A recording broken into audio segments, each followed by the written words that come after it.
प्यारे बच्चों, NCERT coaching में आप सभी का स्वागत है। आज के इस वीडियो में हम खरीफ की फसल और रबी की फसल में अंतर जानेंगे। इन दोनों फसलों में क्या अंतर है, तो आइए बच्चों देखते हैं हम खरीफ की फसल और रबी की फसल में क्या अंतर है। बच्चों, ये अंतर आपको केवल एक पॉइंट से ही मैं याद करवा दूंगा। इसकी 100% गारंटी है। केवल सिर्फ आपको वीडियो पूरा देखना है। आइए बच्चों देखते हैं। अंत में आप खुद ही कह देंगे कि हाँ, एक पॉइंट से ही याद हो गया है। देखिए, खरीफ की जो फसल है वो वर्षा ऋतु के आगमन पर बोई जाती है और रबी की फसल है वो शरद ऋतु के आगमन पर बोई जाती है। अब मैं आप बोल रहे हैं कि पॉइंट, मेरा जो पहला पॉइंट है वो याद रखिए कि खरीफ की जो फसल का उदाहरण है वो है सोयाबीन और जो रबी की फसल का उदाहरण है वो है गेहूं। याद रख लीजिएगा आप। पहले फिर बोल रहा हूं मैं कि जो खरीफ की जो फसल है उसका उदाहरण है सोयाबीन, रबी की फसल का उदाहरण है गेहूं। ये भी याद नहीं रह पा रहा तो आप याद रखिए कि 3 वर्ड है और 3 वर्ड में बड़ा वर्ड, दोनों वर्डों में रबी और खरीफ में बड़ा कौन है? खरीफ। लिख रहा है बड़ी अक्षर। खरीफ बड़ा है, रबी छोटा है। तो रबी छोटा है इसलिए इसमें छोटा नाम गेहूं आएगा। खरीफ बड़ा है, इसमें सोयाबीन भी बड़ा नाम है तो सोयाबीन आएगा। अब देखिए, तो आप खुद बता दीजिए कि सोयाबीन कब बोते हैं? बरसात में बोलते हैं और बरसात को बोलते हैं वर्षा ऋतु। और रबी का मतलब अभी बताया मैंने कि छोटा नाम वाला गेहूं, और गेहूं का बोलते हैं ठंड में, बोलते हैं ना ठंड में, तो बस उस ठंड को बोलते हैं शरद ऋतु। तो पहला पॉइंट हो गया। यहाँ वर्षा ऋतु के आगमन पर बोई जाती है ये फसल और शरद ऋतु के आगमन पर रबी की फसल बोई जाती है। अब सोयाबीन को पकने में भाई साहब कम समय लगता है कि अधिक समय लगता है?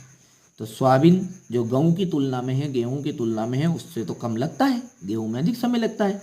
तो सीधी सी बात, दूसरा पॉइंट अपना, सोयाबीन को पकने में अधिक समय लगता है, तो यानी कि जो खरीफ की फसल है उसको पकने में, गलत बोल दिया मैंने, कि जो सोयाबीन है उसको पकने में कम समय लगता है। तो खरीफ की जो फसल है उसको पकने में कैसा समय लगता है? कम समय।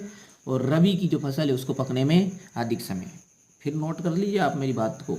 खरीफ में आप सिर्फ याद रखना है सोयाबीन और रबी में याद रखना है गेहूं। तो आप बोल दीजिए कि इन फसलों को पकने में कम समय लगता है और इन फसलों को पकने में अधिक समय लगता है। और जो सोयाबीन है यानी कि जो खरीफ की फसल है वो प्रति हेक्टेयर उत्पादन कैसा होता है गेहूं की तुलना में? तो कम होता है। तो इन फसलों का उत्पादन प्रति हेक्टेयर, जो एमपी में अपने इधर चलता है मालवा क्षेत्र में, जो सीहोर जिले के अंदर चलता है, वो हम बोलते हैं एकड़ के हिसाब से, पर जो पूरी भारत में चलता है वो हेक्टेयर के हिसाब से चलता है। इस कारण से आप हेक्टेयर में लिखेंगे कि इन फसलों का प्रति हेक्टेयर उत्पादन कैसा होता है? कम होता है। इन फसलों का प्रति हेक्टेयर उत्पादन अधिक होता है। तीसरा है, जो सोयाबीन है वो कब काटते हैं? सितंबर और अक्टूबर में। तो ये फसलें सितंबर से अक्टूबर में काटी जाती है। कभी कभी जल्दी बो जाते हैं तो सितंबर में काटने लग जाते हैं, कभी कभी थोड़ी सी लेट बुआई करते हैं तो अक्टूबर, बस लास्ट अक्टूबर तक जाता है। और ये फसलें मार्च और अप्रैल में काटी जाती है। और इसकी प्रमुख फसलें सोयाबीन, धान, चावल, बाजरा है। मैंने बता दिया, उदाहरण लिख दीजिए आप। सोयाबीन, धान, चावल, बाजरा आदि है। और इनकी प्रमुख फसलें कौन सी है? गेहूं, चना, जौ आदि। तो बच्चों, ये पहले पॉइंट से ही आपके सारा पॉइंट बने। सोचिए, विचार करिए आप भले। देखिए, जो सोयाबीन है वो वर्षा ऋतु के आगमन पर बोया जाता है। इधर उदाहरण रख लीजिए आप। तो आपको सोयाबीन के नाम से नहीं लिखना, वो तो मैंने बताया है याद रखने के लिए। खाली फसल के नाम से लिखना आपको पॉइंट। तो पहला पॉइंट आपको बन गया। देखो, वर्षा ऋतु के आगमन पर बोई जाएगी, साहब सोयाबीन के बारे में पूरे डिटेल बता दीजिए। वर्षा ऋतु के आगमन पर बोई जाएगी, फसलों को पकने में भी कम समय लगेगा, प्रति हेक्टेयर उत्पादन भी कैसा होगा? कम होगा। और फसल कब कटेगी? सितंबर से अक्टूबर में कटेगी। और इसमें सोयाबीन और बाजरा, धान आदि आएगा। और इधर की तरफ जो रबी की फसल थी उसमें देखिए, रबी की फसल ठंड में यानी शरद ऋतु में बोएंगे गेहूं को। और फसलों को पकने में कैसा समय लगेगा? ज़्यादा लगेगा सोयाबीन से। तो ज़्यादा टाइम लगेगा। फिर प्रति हेक्टेयर उत्पादन भी कितना होगा, 30 कुंटल तक पहुंच जाते कभी कभी तो एकड़ के, है ना। तो ये इनका उत्पादन, फसलों का उत्पादन जो प्रति हेक्टेयर के हिसाब से वो अधिक रहेगा। और मार्च और अप्रैल में काटेंगे इनको, और लास्ट में आप लिखेंगे प्रमुख फसल में चना, गेहूँ, जौ आदि। तो बच्चों बड़ा ही सिंपल है, और आप अपने परीक्षा के हिसाब से आप इसको सेट कर लीजिए। चलिए एक बार फिर मैं बोल के बता देता हूँ। परीक्षा के हिसाब से आप किस प्रकार लिखेंगे। खरीफ की फसल और रबी की फसल में अंतर निम्न है। यहाँ वर्षा ऋतु के आगमन पर बोई जाती है, और रबी की फसल शरद ऋतु के आगमन पर बोई जाती है। इन फसलों को पकने में कम समय लगता है, इन फसलों को पकने में अधिक समय लगता है। और नंबर 3 है, इन फसलों का प्रति हेक्टेयर उत्पादन कम होता है, और इन फसलों का प्रति हेक्टेयर उत्पादन अधिक होता है।